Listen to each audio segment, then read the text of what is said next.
Bonjour les parents entrepreneurs, ici Evan Boissonneau, et si je vous disais que votre entreprise, c'est votre amant?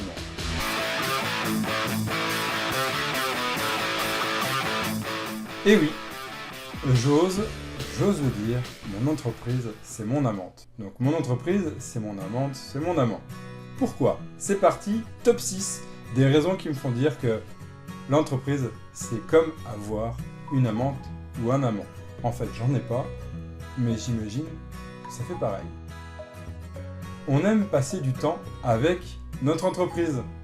Et je me dis que si on a un amant ou une amante, on a envie de passer du temps. Et ce temps-là, on le passe pas avec notre conjointe et notre conjoint. Étrangement, non? Et plus ça va, plus on aime y passer du temps. Et plus ça va, moins on passe du temps avec notre conjointe et notre conjoint. On en parle peu à la maison, de peur de tracasser son conjoint ou sa conjointe, parce qu'on est trop absorbé par ce qu'on fait, ou alors on en parle beaucoup trop, mais d'une manière un peu trop enjouée. Plein d'extase, plein d'emphase, ça peut mettre des doutes, si c'était une femme ou un homme, à notre conjoint ou à notre conjointe. De qui il parle? C'est sûr que c'est son entreprise là qui parle.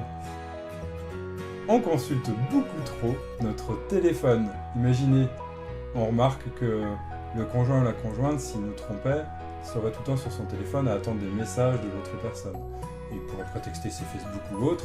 D'ailleurs, je vous invite à enlever Facebook de votre téléphone. Et donc, bah oui, c'est sûr, on est tout le temps à regarder notre téléphone. On regarde les mails, on est accaparé par est-ce que je vais avoir un nouveau client, est-ce que je vais avoir une facture, est-ce que même si c'est pas là où on va avoir plus de temps. Je vous invite d'ailleurs à télécharger mon bonus, les 5 astuces pour avoir plus de temps dans votre entreprise. Je vous mettrai le lien en bas de cette vidéo. Ça énerve votre conjoint ou votre conjointe. À force d'en parler, eh bien, ça commence à l'énerver. On vit un manque quand on n'est pas dans l'entreprise. Et oui, j'imagine que quand on a une amante ou un amant, eh bien, on a envie d'être avec cette personne parce que c'est un peu épicé, ça donne envie, on passe du bon temps. Quand notre entreprise, ça pimente complètement notre vie. On a une énergie extraordinaire, on y passe du temps, on a trouvé quasiment une vocation à créer notre entreprise, à la faire vivre. Eh bien, cette énergie, ce bonheur, il est un peu fade quand on n'est pas avec notre entreprise, non? Bon, si ça va jusque-là, c'est peut-être un peu trop. À voir.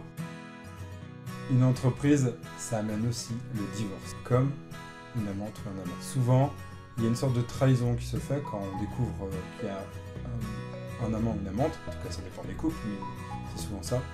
Et bien en entreprise, ça peut créer aussi ça. Si vraiment on passe beaucoup trop de temps, en fait au bout d'un moment, ce temps-là, on ne passe plus avec la famille, on ne passe plus avec nos enfants, on ne passe plus avec notre conjointe ou notre conjoint.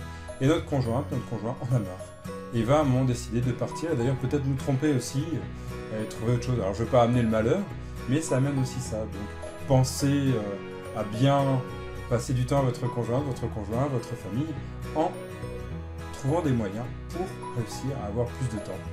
Et vous en pensez quoi? Est-ce que votre entreprise est votre amant, votre amante? Comment vous vivez votre relation avec votre entreprise? Laissez-moi un commentaire, j'ai hâte de savoir votre vision. Et d'ici là, portez-vous bien, à très vite.